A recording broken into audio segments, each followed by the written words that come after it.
The sinking of USS S-4, a submarine disaster remembered. On the afternoon of December 17, 1927, a chilling radio message reached the Boston Navy Yard. The USS S-4 submarine had been rammed and sunk off the coast of Provincetown, Massachusetts, by a Coast Guard destroyer. Within minutes, the worst fears were confirmed.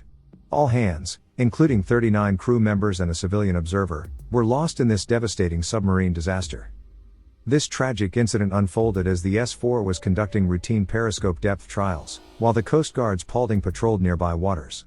A combination of factors, including poor communication between the Navy and Coast Guard, rough seas hindering visibility, and failure to take evasive action, culminated in the Paulding's bow striking and sinking the submarine. The ensuing rescue efforts and recovery operations shed light on the need for improved protocols to prevent such catastrophes and pave the way for innovations in submarine safety and survival techniques. Background of USS S-4. The USS S-4 was an S-class submarine of the United States Navy, constructed during the latter years of World War I. Its keel was laid down on December 4, 1917, at the Portsmouth Navy Yard in Kittery, Maine. The submarine was launched on August 27, 1919, sponsored by Mrs. Herbert S. Howard, and commissioned on November 19 of the same year, with Lieutenant Commander Percy K. Rowbottom in command. Construction and commissioning. After completing its acceptance trials, the S-4 embarked on a visit to Havana, Cuba, from January 14 to 19, 1920. Subsequently, it conducted operations along the Gulf of Mexico and New England coasts. On November 18, 1920, the submarine departed New London, Connecticut, to rendezvous off the coast of New Hampshire with its assigned units, Submarine Divisions 12, Subdiv 12, and Subdiv 18. These two divisions were about to embark on a historic voyage, which, at the time, was to be the longest cruise undertaken by American submarines. Deployment to the Asiatic Fleet. Assigned to Submarine Flotilla 3 of the Asiatic Fleet at Cavite in the Philippine Islands, the S-4 and its accompanying divisions sailed via the Panama Canal and Pearl Harbor, arriving at Cavite on December 1, 1921. The S-4 operated out of the Cavite Naval Station, with occasional visits to Chinese ports, until late 1924, when the two divisions were reassigned to the United States West Coast. West Coast operations. Departing Cavite on October 29, 1924, the S-4 and its divisions arrived at Mare Island, California, on December 30 of the same year. Throughout 1925, the submarine remained at Mare Island, conducting operations along the West Coast, primarily at San Francisco, San Pedro Submarine Base in San Pedro, and San Diego. On February 10, 1927, the S-4 left Mare Island and sailed to the Panama Canal Zone, where it operated through March and April. It then proceeded to New London, Connecticut, arriving on May 3. For the remainder of 1927, the submarine carried out operations off the New England coast, setting the stage for the fateful events that would unfold in December. The sinking incident. Circumstances leading to the collision. On the afternoon of December 17, 1927, a series of events unfolded that led to the tragic sinking of the USS S-4 submarine. The S-4 was conducting routine periscope depth trials off the coast of Provincetown, Massachusetts, while the Coast Guard destroyer Paulding patrolled nearby waters. The Paulding, commanded by Lieutenant Commander John S. Bayliss, was tasked with monitoring for rumrunners smuggling alcohol during the Prohibition era. Bayliss had received his patrol orders verbally, and the Navy was not informed that the Paulding would be steaming through the area where the S-4 was operating. Compounding the situation, the nearby Coast Guard station at Wood End had spotted the S-4 conducting trials earlier that afternoon but was not informed by the Navy about the submarine's operations or schedule.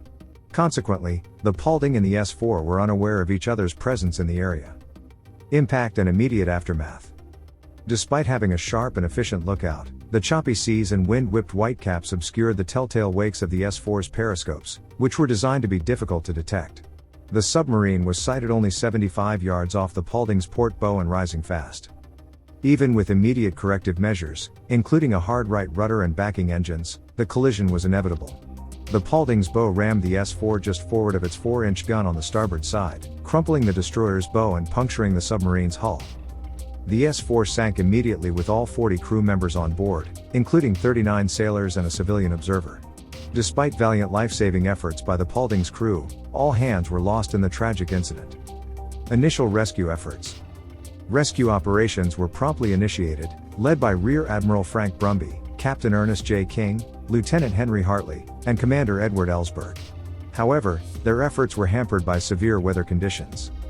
Significantly, 6 known survivors trapped in the forward torpedo room had exchanged a series of signals with the rescue force by tapping on the hull.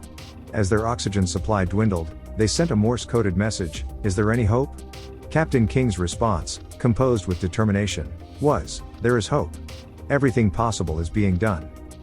Despite the rescuers' best efforts, the harsh weather conditions ultimately thwarted their attempts to reach the 6 trapped men, and all 40 crew members aboard the S-4 perished in the disaster. Rescue operations.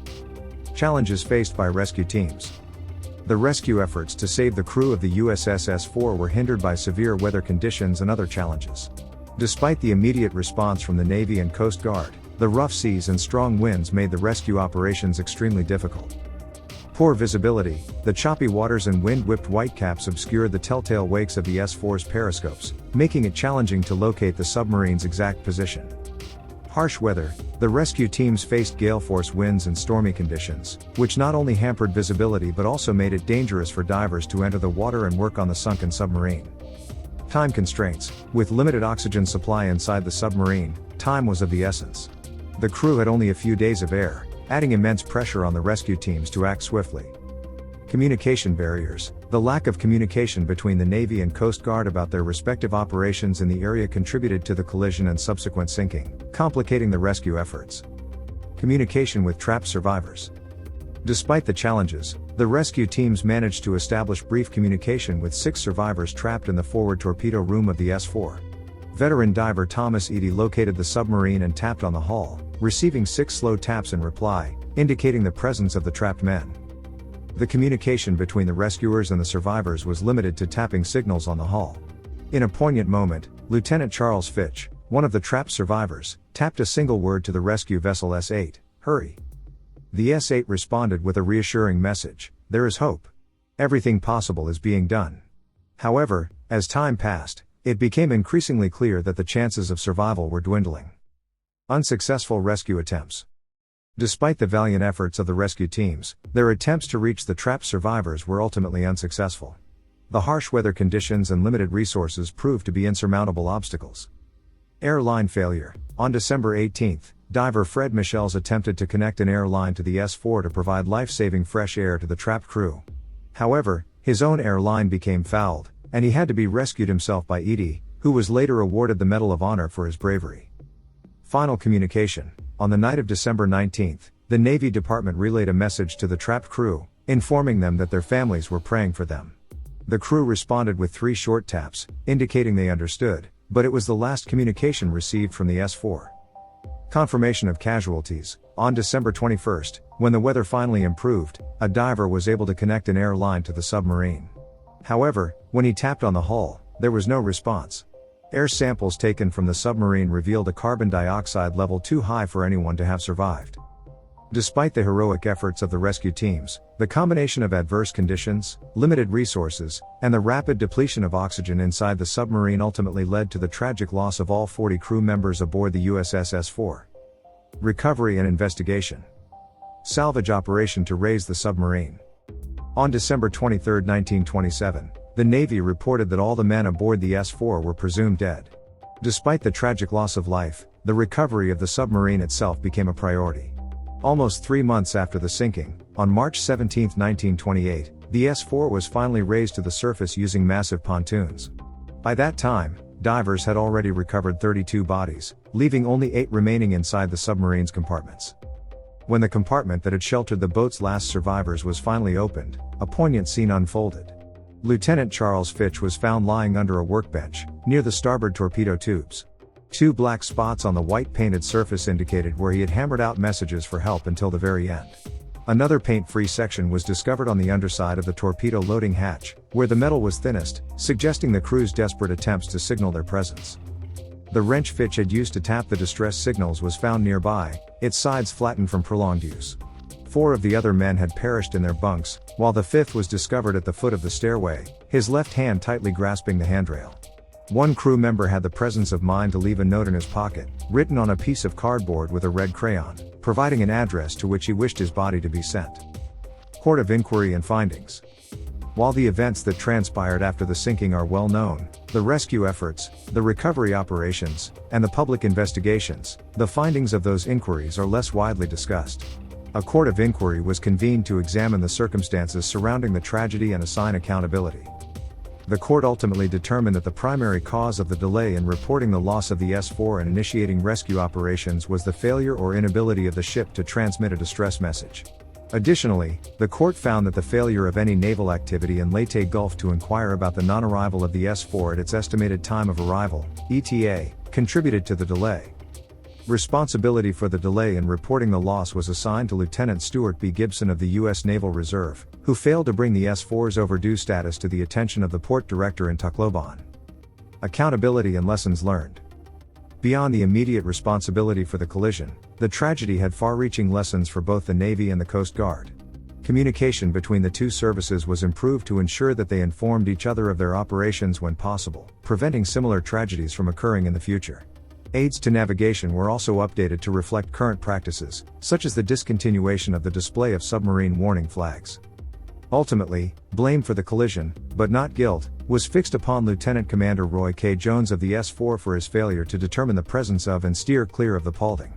However, a contributory responsibility was also assigned to Captain Charles B. McVeigh, 3, U.S. Navy, for failing to order zigzag courses to be steered and for the delay in reporting the loss due to his failure to send out a distress message. The court recommended that Captain McVeigh be brought to trial by general court-martial on charges of culpable inefficiency in the performance of his duty and negligently endangering lives of others. A letter of admonition was also recommended for Lieutenant Gibson.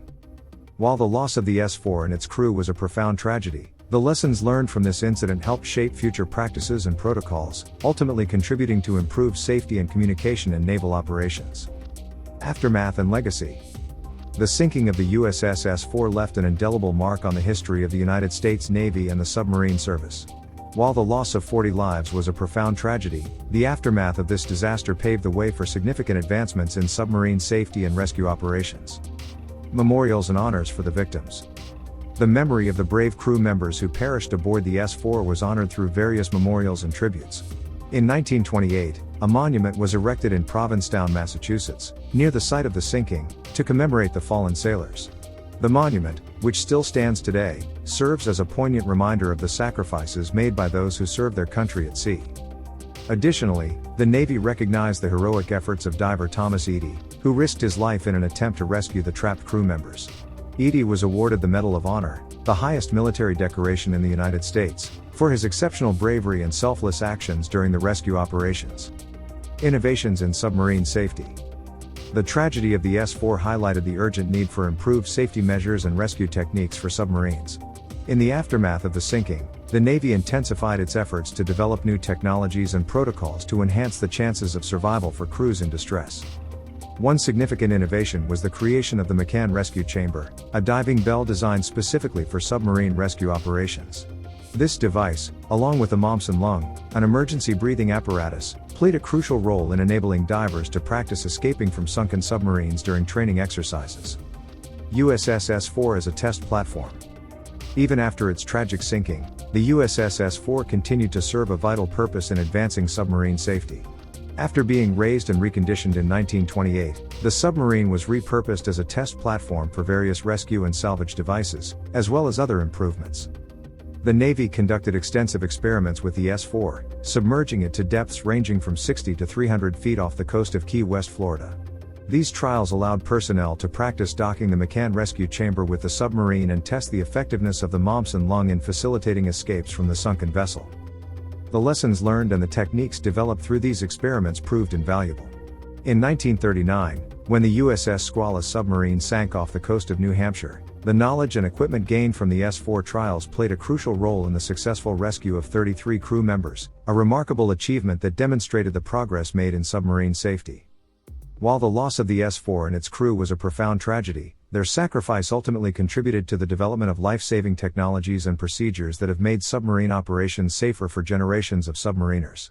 The aftermath of this disaster served as a catalyst for innovation, ensuring that the lives lost were not in vain and paving the way for a more secure future beneath the waves. Impact on Navy and Coast Guard operations. The sinking of the USS S-4 had a profound impact on both the United States Navy and the Coast Guard, prompting significant changes in their operations and protocols. Improved communication and coordination. One of the key lessons learned from the tragedy was the importance of effective communication and coordination between the two services. Prior to the incident, there was a lack of awareness about each other's operations in the area, which contributed to the collision. As a result, measures were implemented to ensure that the Navy and Coast Guard informed each other about their activities when possible, preventing similar tragedies from occurring in the future. Updates to navigation aids and practices. The S-4 disaster also highlighted the need to update navigation aids and practices to reflect current operational realities. For instance, the display of submarine warning flags, which had become an outdated practice, was discontinued. This change aimed to align navigational aids with the evolving nature of submarine operations, enhancing safety and situational awareness for all vessels involved. Advancements in submarine rescue and salvage. Even after its tragic sinking, the USS S-4 continued to play a crucial role in advancing submarine safety and rescue techniques. In 1928, after being raised and reconditioned, the submarine was repurposed as a test platform for various rescue and salvage devices, as well as other improvements. McCann Rescue Chamber. One significant innovation was the development of the McCann Rescue Chamber, a diving bell designed specifically for submarine rescue operations. The S-4 served as a vital testing ground for this device, allowing personnel to practice docking the chamber with the sunken submarine. Momsen Lung. The Momsen Lung, an emergency breathing apparatus, was another crucial development that emerged from the S-4 trials. This device enabled divers to practice escaping from sunken submarines during training exercises, enhancing their chances of survival in real-life emergencies. Rescue techniques. The experiments conducted with the S-4 helped refine and perfect various rescue techniques, such as the use of air lines to provide life-saving fresh air to trapped crew members. These advancements, born out of the S-4 tragedy, played a pivotal role in the successful rescue of 33 crew members from the USS Squalus in 1939, demonstrating the progress made in submarine safety and rescue operations. Lasting legacy and improved safety. The sinking of the USS S-4 left an indelible mark on the history of the United States Navy and the Coast Guard. While the loss of life was a profound tragedy, the lessons learned from this incident ultimately contributed to improved safety measures, enhanced communication, and the development of life-saving technologies and procedures. The aftermath of the S-4 disaster served as a catalyst for innovation, ensuring that the sacrifices made by the crew were not in vain and paving the way for a more secure future for submariners and maritime operations as a whole. Conclusion. The sinking of the USS S-4 stands as a poignant reminder of the sacrifices made by those who served their country at sea. Despite the profound tragedy of losing 40 brave souls, their legacy has lived on through the advancements in submarine safety, rescue operations, and inter-service communication that emerged from this disaster. The lessons learned from the S-4 incident have undoubtedly saved countless lives and continue to shape the practices and protocols that govern naval operations today. While the memory of the fallen crew members will forever be etched in the annals of history, their sacrifice has not been in vain. The innovations born from the aftermath of this tragedy, such as the McCann Rescue Chamber and the Momsen Lung, have become invaluable tools in enhancing the chances of survival for submariners in distress. The S-4's legacy serves as a testament to the resilience and determination of the naval community to learn from past tragedies and forge a safer future beneath the waves. Thank you for watching our in-depth look at the sinking of the USS S-4 and the lasting impact of this tragic event. If you found this story compelling, please like and subscribe for more content on naval history and military stories. Feel free to share your thoughts in the comments below. Until next time, stay curious and keep exploring the rich tapestry of our shared history.